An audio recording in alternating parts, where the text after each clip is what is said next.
నమస్కారం city news కి స్వాగతం. ముందుగా ముఖ్యాంశాలు.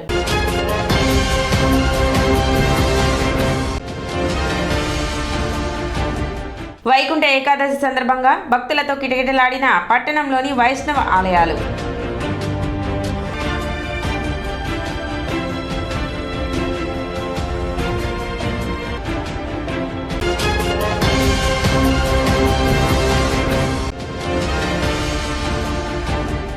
పట్టణ టీడీపీ కార్యాలయంలో ఘనంగా సెమీ క్రిస్మస్ వేడుకలు. ముఖ్య అతిథిగా పాల్గొన్న మాజీ మంత్రి ఆలపాటి రాజేంద్ర ప్రసాద్.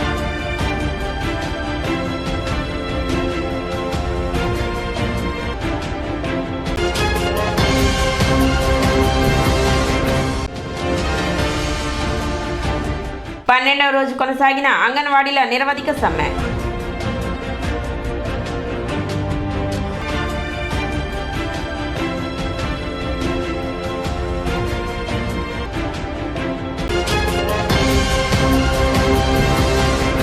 తెలుగుదేశం పార్టీ మాత్రమే సుభిక్ష పాలన అందిస్తుందని, అందుకు మీ అందరి ఆశీస్సులు కావాలని పాస్టర్లను ఉద్దేశించి మాజీ మంత్రి ఆలపాటి రాజేంద్ర ప్రసాద్ పేర్కొన్నారు. శనివారం మాజీ మంత్రి ఆలపాటి రాజేంద్ర ప్రసాద్ ఆధ్వర్యంలో తెనాలి తెలుగుదేశం పార్టీ కార్యాలయంలో ఘనంగా క్రిస్మస్ సెలబ్రేషన్స్ నిర్వహించారు.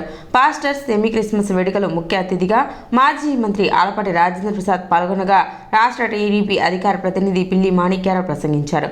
కార్యక్రమంలో భాగంగా నియోజకవర్గంలోని సుమారు 300 మంది పాస్టర్లకు నూతన వస్త్రాలు కానుకగా అందించారు. మనుషుల పట్ల ప్రేమ, నిస్సహాయాల పట్ల కరుణ చూపించాలన్నారు. ఆకాశమంత సహనం ప్రతి మనిషిలోనూ కూడా అలవాటు చేసుకోవడం, అవధులు లేని త్యాగం, మరి ముఖ్యంగా శత్రువుల పట్ల కూడా క్షమాగుణం, ఇవన్నీ కష్టమైన విషయాలు అయినప్పటికీ ఆ ప్రతి విషయాన్ని మనం ఎప్పుడు గ్రహిస్తామో, ఎప్పుడైతే వాటిని మనసారా పాటించాలని తాపత్రయపడతామో అప్పుడు మనం కూడా దేవుడు నచ్చిన బిడ్డలుగా ఉంటామన్నారు.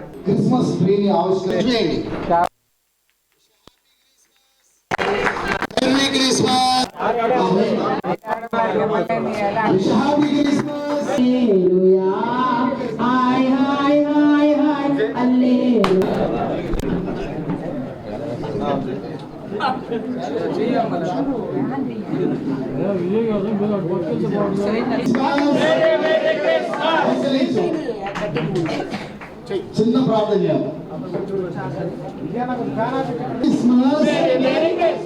Merry Christmas, Happy Christmas, Happy Christmas, Merry Christmas, Merry Christmas, Happy Christmas, Happy Christmas, Merry Christmas, Merry Christmas, Happy Bethlehem, Hallelujah. Okay, అందరూ కూర్చున్నావాలి. కూర్చోండి, అందరూ కూర్చోండి.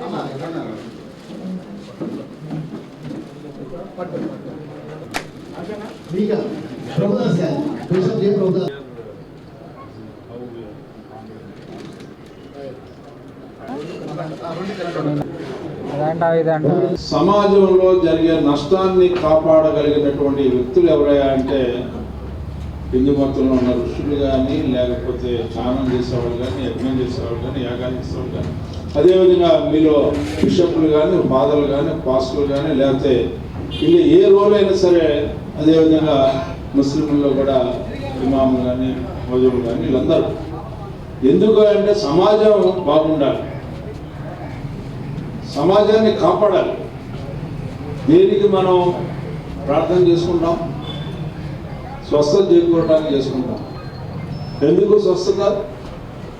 మీలో ఉన్న కోరిక వల్ల జరిగే నష్టం వల్ల, లేకపోతే నువ్వు సహజమైనటువంటి మంచి కోరికనా కూడా కోరిక సఫలం కాపాడడం వల్ల, ఆ సఫలం కావడానికి నీ యొక్క జీవనం, మీతో కూడినటువంటి నీ కుటుంబం యొక్క జీవితాలు సుఖమయంగా ఉండడానికి, దారిద్ర్యానికి తావు లేకుండా ఆనందంతో మీ అందరి జీవితాల్లో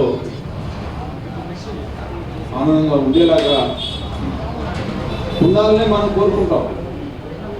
దానికి మన శక్తి సరిపోకపోతే మన యొక్క మన్ని పుట్టించినటువంటి, మనకున్న విశ్వాసంతో కూడినటువంటి, మనకున్న నమ్మకంతో కూడినటువంటి ఏ మతాన్ని అయితే మనం పూజిస్తామో ఆ మతం ఒక ఎవరైతే దేవుడిగా మనం ఆరాధిస్తా ఉన్నామో ఆ ఆరాధనలో మనం కోరుకుంటాం, అయ్యా నువ్వు నీ శక్తి వల్ల, నీ మహిమ వల్ల, నీ ప్రేమ వల్ల, నీ దయ వల్ల నాకు కష్టాలు దరిచేరకుండా చూడు, నన్ను సుఖ సంతోషాలతో జీవనం చేసేలాగా చూడు అని చెప్పి, ఏ రకంగా అయితే రాజకీయాల్లో ఉన్నటువంటి నాయకత్వం వహించే రాజకీయ నాయకులు బాధ్యులు అని చెప్పి ప్రజలు అనుకునేలాగా ఈ రోజున వ్యవహరిస్తా ఉన్నాము.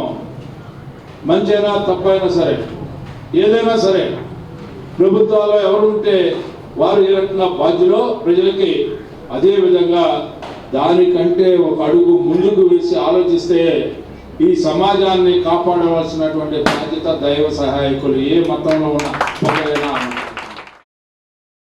రైతులు కానివ్వండి, కార్మికులు కానివ్వండి, ఉద్యోగస్తులు కానివ్వండి, యువకులు కానివ్వండి, మహిళలు కానివ్వండి, ఏ వర్గాన్నైనా చూసుకోండి, ఎప్పుడూ కూడా సంతోషంగా లేనటువంటి పరిస్థితి.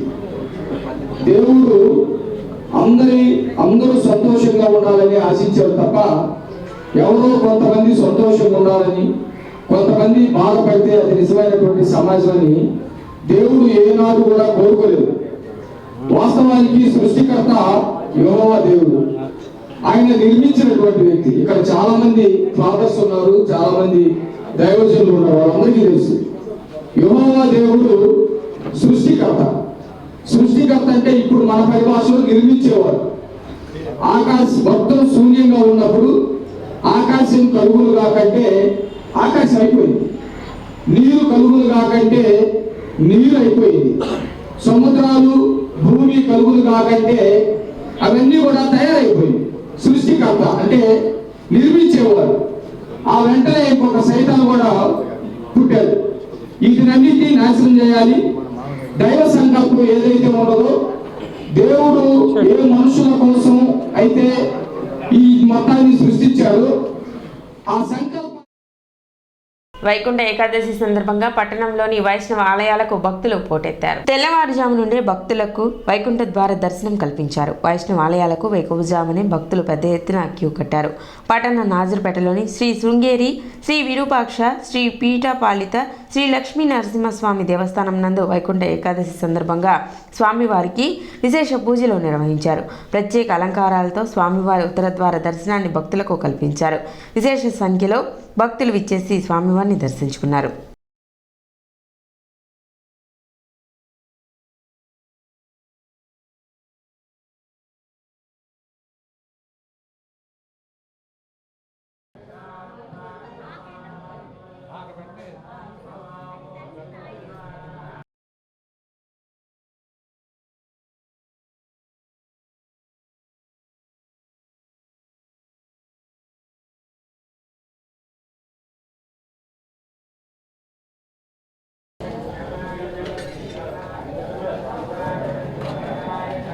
నాదర్పేటలోని లక్ష్మీ నరసింహస్వామి అభయ వీరాంజనీ స్వామి వారి దేవాలయంలో ముక్కోటి ఏకాదశి పర్వదినాన్ని సంతరించుకొని ఉదయం 5:30 నుండి స్వామివారి యొక్క ఉత్తర ద్వార దర్శన మహాభాగ్యాన్ని భక్తులకు ఏర్పాటు చేసినాము.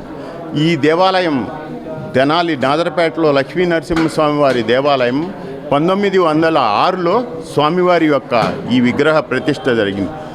అత్యంత పురాతనమైన లక్ష్మీ నరసింహస్వామి వారి దేవాలయం మన తెనాలి నాదర్పేటలో ఉండటం మన పరిసర ప్రాంత ప్రజల యొక్క అదేవిధంగా పట్టణ సాలిపేటలోని శ్రీ సీతారామ మందిరం నందు శ్రీవారి ఉత్తర ద్వార దర్శనం ఏర్పాటు చేశారు. శేషపాన్పుపై శ్రీ లక్ష్మీనారాయణ అలంకారంలో స్వామివారు భక్తులకు దర్శనమిచ్చారు.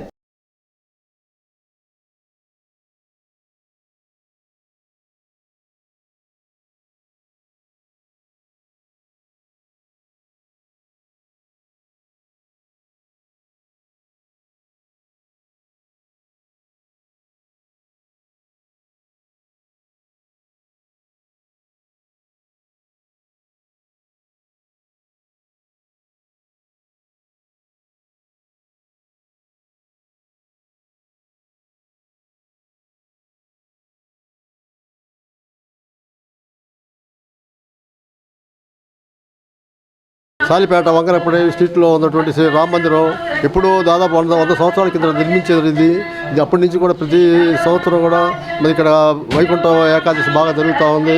ఇక్కడ చుట్టుపక్కల వాళ్ళంతా కూడా వచ్చేసి స్వామివారిని దర్శనం చేసుకొని ఎంతో సంతోషంగా ఎంతో ఆనందంగా ఉంటున్నారు. ఇక్కడ ఉన్నటువంటి ఈ చుట్టుపక్కల వాళ్ళంతా కూడా సుమారు 1000 మంది దాకా వచ్చేసేసి రోజు ప్రతి సంవత్సరం దర్శనం చేసుకుంటున్నారు. బాగా అనంత పద్మనాభ స్వామి వారి యొక్క దర్శన భాగ్యము ఈరోజు ఏకాదశి పర్వదినాన రామ మందిరం వీధిలో మన తులసిరామ చౌక్లో వేంచేసి ఉన్న రామ మందిరంలో ఇక్కడ ఉత్తర ద్వార దర్శనం జరుగుతుంది. ప్రతి సంవత్సరం కూడా ఈ సంవత్సరం కూడా అట్లానే జరిగింది. ఎంతో కన్నుల పండుగగా జరిగిన ఈ ఉత్తర ద్వార దర్శనానికి అనేక మంది భక్తులు వచ్చి స్వామివారిని దర్శించుకొని తీర్థ ప్రసాదాలు స్వీకరిస్తున్నారు. ఈ కార్యక్రమాన్ని అంతా కూడా ఖాజా బ్రదర్స్ వారి ఆధ్వర్యంలో జరుగుతూ ఉంది. బ్రాహ్మణ పరిషత్ ఆధ్వర్యంలో నిర్వహించిన వైకుంఠ ఏకాదశి మహోత్సవాలలో భాగంగా గాయత్రి అమ్మవారి ఉత్తర ద్వార దర్శనంతో భక్తులకు దర్శనం కల్పించారు.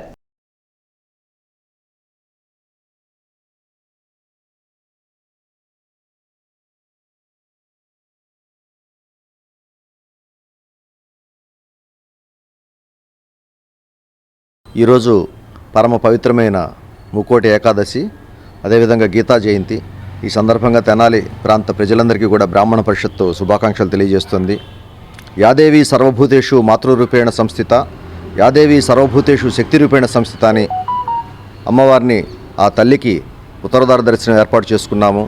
అదేవిధంగా అందరి కుటుంబాల్లో సుఖ సంతోషాలు వెలివేయాలని కోరుకుంటూ, ఏదైతే గీతాచార్యుడు చెప్పాడో మన శక్తి వంచన లేకుండా, మనం ఫలితం ఆశించకుండా మన కర్మ మనం చేయటమే, ఆ విధంగా ముందుకు పోవాలని చెప్పి మరి బ్రాహ్మణ పరిషత్తు ఈరోజు తెల్లవారుజామున 5 గంటలకి ఉత్తరద్వార దర్శన కార్యక్రమం ఏర్పాటు చేసుకున్నాము. ముక్కోటి ఏకాదశి సందర్భంగా బ్రాహ్మణ పరిషత్ తెనాలి వారి ఆధ్వర్యంలో గాయత్రి అమ్మవారిని ఇక్కడ పెట్టడం జరిగింది. పొద్దున్నుంచి కూడా చాలామంది వచ్చి అమ్మవారి దర్శనం చేసుకొని వెళ్తున్నారు. ప్రతి సంవత్సరం కూడా ఇట్లాగే చేస్తున్నాము. వాళ్ళందరికీ మళ్ళీ తీర్థ ప్రసాదాలు కూడా ఏర్పాటు చేయటం. అంగన్వాడీ టీచర్స్ మరియు ఆయాలు చేపట్టిన నిరవధిక సమ్మె 12వ రోజుకు చేరింది. 12 రోజులు గడుస్తున్నా ప్రభుత్వం నిమ్మకు నీరెత్తినట్లుగా ఉందని ఆవేదన వ్యక్తం చేశారు. ముఖ్యమంత్రి తాను ఇచ్చిన హామీకి కట్టుబడి ఉండాలని, కనీస వేతనం అమలు చేయాలని, సుప్రీంకోర్టు ఆదేశాల ప్రకారం గ్రాడ్యుటీ ఇవ్వాలని, ఒకే యాప్ ద్వారా పనులు చేయించాలని, సెంటర్ అద్దె బకాయిలు చెల్లించాలని, మొండి వైఖరి విడనాడాలని నినాదాలు చేశారు.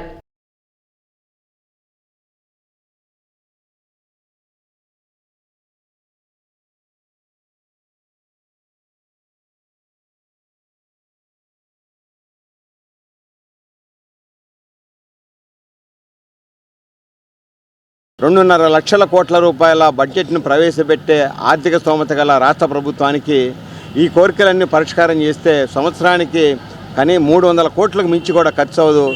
రాష్ట్ర ప్రభుత్వం దృష్టిలో చాలా చిన్న అంశం అయినా కానీ ఈ అంశం పట్ల ఎందుకు ఇంత మండు వైఖరి అవలంబిస్తూ ఉంది, ఇది సరైనటువంటి చర్య కాదు అని చెప్పేసి వాళ్ళు చెప్పారు.